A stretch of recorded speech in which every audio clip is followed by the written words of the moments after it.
Coming up tonight on the News at 5, an update on the 3 Montana men charged in connection to the Capitol riots.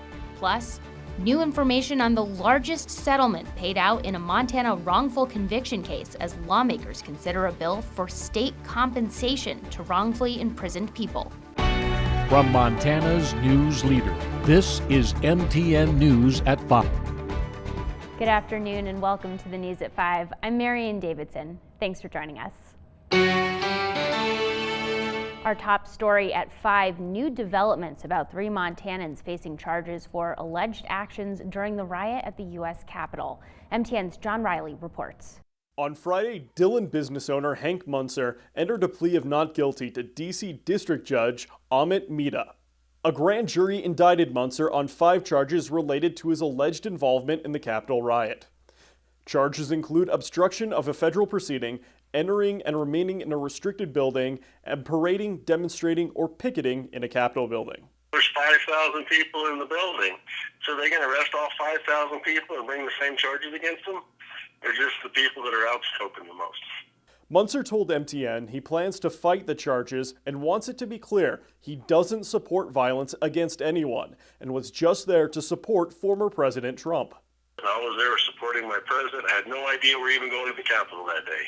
You know what I'm saying? We didn't know that till he announced it at his speech. There are also updates regarding Joshua and Jared Hughes, who are facing separate charges for their alleged actions at the Capitol on January 6th. A grand jury also returned 9 charges last week for the East Helena brothers. The charges include civil disorder, obstruction of an official proceeding, destruction of government property, disorderly conduct in the Capitol building, and entering and remaining on the floor of Congress. Prosecutors say the men were among the first 10 rioters to enter the Capitol at a certain part of the building. Investigators also accused Jared Hughes of working with another man to kick open a door to allow more people to enter the building. On February 1st, federal magistrate Judge John Johnson approved a motion to transfer the brothers back to Washington, D.C. The 2 men have yet to be arraigned on the charges they're accused of. Reporting in Helena, John Riley, MTN News. All right, and now to get you ready for your weekend, here's Chief Meteorologist Curtis Grevenitz. Well, happy Friday, everybody. Not a bad day out there, but if you were traveling, perhaps you ran into a little blowing snow. I'm gonna get out of the way here. This is from East Glacier looking east towards the Browning area. Some snow on the road surface because of the wind, and look at all these people. Lights on. Love to see that there. If you are planning on driving here this weekend, you likely will run into some blowing snow. So keep those headlights on even during the daytime hours. Winter weather advisory here for the Rocky Mountain front all the way down through the central part of the state. 4 areas of blowing snow. Now, a larger area is under a high wind watch. This goes into effect here for Sunday and will go all the way through Monday to Tuesday morning. That includes Cut Bank, the Rocky Mountain front, the East Glacier area, Great Falls, out through Lewistown, down through the Judith Gap area to Big Timber, and all the way over, including Helena, under this high wind watch. Boy, those winds are really going to howl. Watch out tonight, though. First, it's a little slushy going over to some slipperiness as what melted today will be refreezing a bit. Gusts, yeah, Sunday, Monday into Tuesday, 60 to as high as 90 miles per hour. Let you know where we could see those gusts up to 90. And February looking to finish with a little more snow. Yeah, it's not that far away. I'll have more in the full forecast coming up. New tonight at 5, Helena Public Schools leaders chose a new superintendent. The school board voted this afternoon to start negotiating a contract with internal candidate Rex Welts. Now, he is currently the principal of Rossiter Elementary School, and before that was the superintendent of the Polson School District. The other finalist was Kevin Etten, and he is the superintendent of the Bayfield School District in Colorado. Trustees said both were very strong candidates, but they chose Welts because of his innovative ideas, ability to work as a team, and the success he has already had in the district. Now, if the district and Welts agree on a contract, the board could give final approval as soon as next month. Montana lawmakers are considering a bill that would provide state compensation to people who have been wrongfully imprisoned for a crime they did not commit. but the bill is facing some resistance over its potential cost. Advocates say the bill could save the state money, possibly heading off larger awards in court. MTN's Mike Dennison has the story, including new details on the largest settlement paid out in a Montana wrongful conviction case. 2 years ago, Freddie Joe Lawrence and Paul Jenkins were exonerated after spending 24 years in prison for a Helena area murder they didn't commit. They then sued the local law officers who prosecuted them and later agreed to a settlement worth $6 million for each man.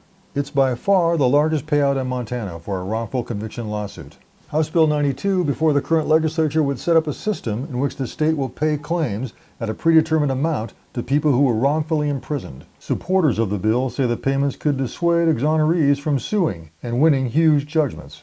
If a wrongfully imprisoned person gets a claim and sues anyway, they have to pay the claim back if they win a judgment in the lawsuit. But the bill is stalled in the House Appropriations Committee after facing some tough questions last week from panel members about its potential cost. Republican Representative Bill Mercer of Billings questioned whether the bill's estimated $700,000 price tag would be enough and asked where the money would come from in the state budget. And GOP Representative Brad Cheetah of Missoula wondered if the state is the responsible party in a wrongful conviction. It seems to me that if we have an issue at the county level, let's say for example, where someone is wrongfully charged and convicted, and now the state is taking up responsibility for that, I don't see any mention being made of why the state would be on the hook financially for something that might be outside our realm of responsibility. Case in point, the $12 million settlement paid to Lawrence and Jenkins within the past 18 months came from insurers for the Montana counties who prosecuted the two men. But S.K. Rossi of the American Civil Liberties Union said the state still bears some responsibility. County attorneys get their power from the state. County attorneys are not prosecuting county laws. County attorneys are prosecuting state laws on behalf of the state. One of the key advocates for HB 92 has been Cody Marble, a 36-year-old man from Conrad who spent more than 10 years in prison for a rape he didn't commit. His father, Jerry Marble, told MTN News this week he can't believe lawmakers would deny compensation to those wrongfully imprisoned for years at a time. And the bill's sponsor, Democratic Representative Kathy Kelker of Billings, says without the bill, she fears the state will end up paying big damage claims in court. The bill is currently tabled in the House Appropriations Committee while supporters search for a possible solution to the funding question. That means for now, the bill goes nowhere. Reporting from Helena, Mike Dennison, MTN News. An estimated 7 people may be eligible for compensation under the bill's current language, but they still have to prove certain things in court to get a claim. Taking a look at Montana's COVID-19 situation, active cases continue falling, sitting at just over 2,300 today. Slightly more than 200 additional COVID-19 cases were reported in Montana today, and right now 96 people are hospitalized with the virus. 2 deaths were reported today, which brings the statewide death total to 1,351. MTN uses a combination of state and local data to report COVID-19 cases and deaths here in Montana. And when we come back, Chief Meteorologist Curtis Grevenitz will tell you what your weekend will look like, at least weather-wise. And later, we'll show you some resources that can help caretakers manage the pressure. Tracker weather starts now with Chief Meteorologist Curtis Grevenitz. All right, welcome back, everybody. Not widespread blowing snow out there today, but there were some issues. Showed you East Glacier. How about around Bowman's Corner, Highway 200? Not looking too shabby. Kind of some cool clouds over the Highwood Mountains right now. 37 degrees in Great Falls. Southwest winds. Yeah, it's windy, but not as windy as Sunday is going to be here. In Helena, we've had little bits of wind coming through, especially up into the higher terrain here. Looking in Helena right now, 37 degrees and a light wind. Most of the valley has been pretty light here most of the day, only about 5 miles per hour. But a lot of the state finally getting above freezing. Earlier this week, we got above 0 for the first time in a very long time, and a lot of towns getting above the freezing point for the first time in a very long while. Some windy areas again, but wind speeds 16, 24, 28 miles an hour.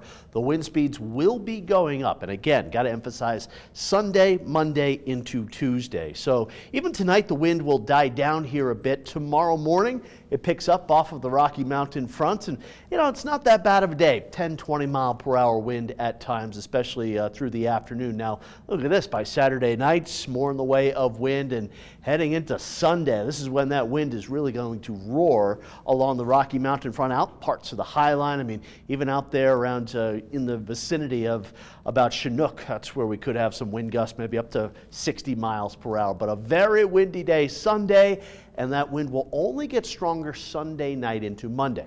Again, still for at least another few hours, we've got a winter weather advisory for areas of blowing snow, but larger areas under a high wind watch. The watch, of course, means, hey, watch out, something's going to happen in a little bit.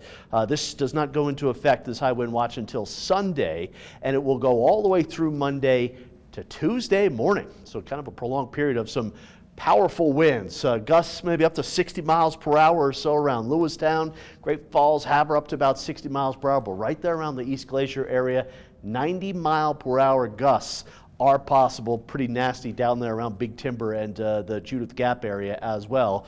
Again, that's really for Sunday night all the way into Tuesday morning. We've got some snow coming through, and boy, this is a pretty good little band of snow here. Just moved through the Lincoln area, the Blackfoot Valley, picking up a bit of some snow. Flesher Pass probably getting hit pretty hard, or at least heading up Flesher Pass through Canyon Creek. A little closer look at that snow band. A little night skiing at Great Divide, getting some snow there, and there's some of that snow around Lincoln through Helmville, Ovando, all the way through Clearwater Junction. So that band is actually heading in the direction of Helena. We might get a little flakage going on here in the next couple of hours. Speaking of flakes, a few more on the East Coast. Nice to see those Texans drying out here just a little bit and slowly warming up.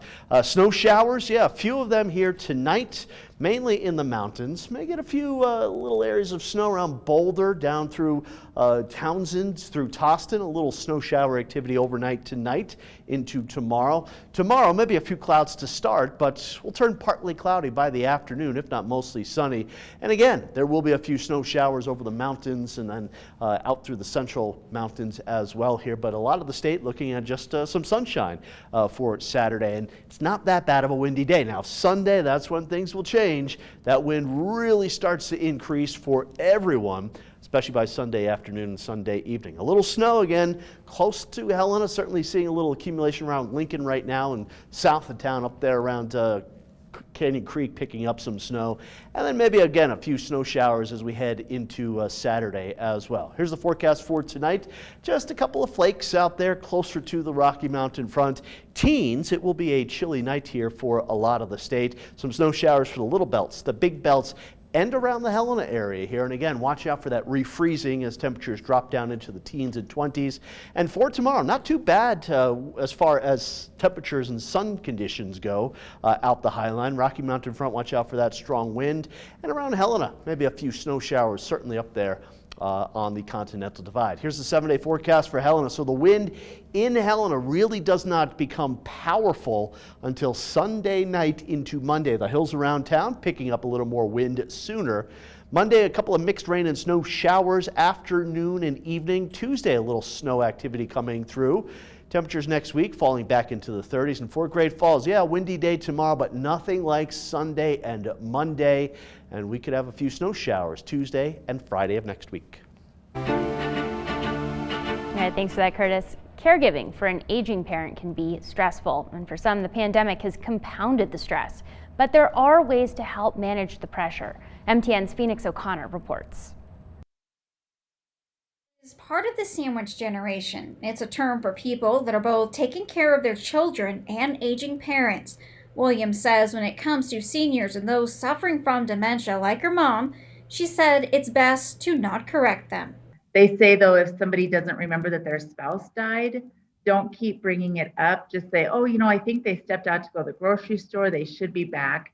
Because generally the person with Alzheimer's or dementia will have moved on anyway shortly. It's not only the person that has dementia or Alzheimer's that needs to be cared for. So does the caregiver, says Lynn Cabrera, who is the executive director of the Montana Alzheimer's Association. We call the epicenter of this disease. 2/3 of people with Alzheimer's are women, and predominantly women are the caregivers. It's the wives, it's the adult daughters, it's the daughters-in-law, and not to leave men out of the equation, but probably 75% of the direct impact is felt by women. Due to the pandemic, many of the in-person support groups have been canceled, but there are still options for finding help and support. 24/7 helpline, and it's staffed night and day by care specialists and by licensed social workers. Many other resources have turned to online, including Zoom-like meetings, which has allowed Montanans to tap into resources that are offered in larger cities right now from their own home. And why is that so important for that caregiver to ask help? Over half of caregivers have early mortality. These are real numbers. And in, I think, 20% of the cases, the person providing the care will predecease the person for whom they're caring. She also adds self-love and self-care is important. You can't pour from an empty cup. And we know that caregiving is exhausting. It's physically exhausting. It's emotionally exhausting. In Helena, Phoenix O'Connor, MTN News. All right, and then still ahead, a new law is working to make pet insurance a little more understandable. We have the details coming up. Montana's news leader. You're watching MTN News at 5. Welcome back to the News at 5. A lot of people have adopted pets during the pandemic, but if you own pets, you know any medical issues, appointments, care, that can be expensive. And pet insurance is not always affordable or an easy process. Well, there is an effort underway for a law to bring clarity to the pet insurance market. Maya Rodriguez reports. Inside this animal shelter, these pups wait patiently inside their dog condos for a chance to move out. When someone adopts a pet from us, we provide them with a medical record of all vaccinations, all diagnoses, and all treatments. Anna Zarilla is CEO of the Louisiana SPCA, which runs this animal shelter in New Orleans. In addition to medical records, the shelter gives new owners something else when they first adopt a pet here. Our organization also provides the gift of insurance. A 30-day trial of pet insurance, just in case something happens within the first month of adoption. But after that, it's up to owners, and that can be a lot to navigate. I even had a lady stop me at my neighborhood grocery store talking to me about universal health care for pets, and I'm like, whoa. Ricardo Lara is California's insurance commissioner, one of the few states with a specific pet insurance law. He's also part of a working group with the National Association of Insurance Commissioners, now putting together a model law for pet insurance in the U.S. The model law would help provide a framework for states to, take the entire law, take pieces of or portions of the law, depending on what their state legislatures want to do. The average annual cost of pet insurance is around $500, but can vary wildly depending on the insurance company, age of your pet, and where you live. The model law would help set a standard for things like insurance rates, coverage, and disclosures. Timing was right for us to sit down and work together on crafting the model law. Rick Fauché runs a pet insurance company in Arizona and is the board president for the North American Pet Health Insurance Association. They're also working on the model law. We are a mobile community and move from state to state, so some consistency and the ability for coverage to be common across the states I think is beneficial, and I think it's going to help consumers be educated about what they're buying. The model pet insurance law is set to be finished by the end of the year. It would then be up to each state to decide the next steps. Back at the animal shelter, Anna Zarilla offers some advice. I would encourage pet owners, particularly those who have adopted during this COVID time, to look into a number of policies and make sure that they're looking at the fine print. Details that matter for our furriest pals. In New Orleans, I'm Maya Rodriguez. All right, and we'll wrap things up here on the News at 5 when we come back. But first, here's a look at what's coming up on Nightly News. When we welcome our West Coast viewers, compounding the misery in Texas, the energy bill shock some are now facing. Also accusations that some Florida communities are getting preferential treatment when it comes to vaccinations. We'll tell you what our analysis found when we see you back here tonight. From Montana's news leader, you're watching MTN News at 5. Welcome back. Now, if you are looking to buy a private island, it is your lucky day because country superstars Tim McGraw and Faith Hill are selling their 20-acre island in the Bahamas.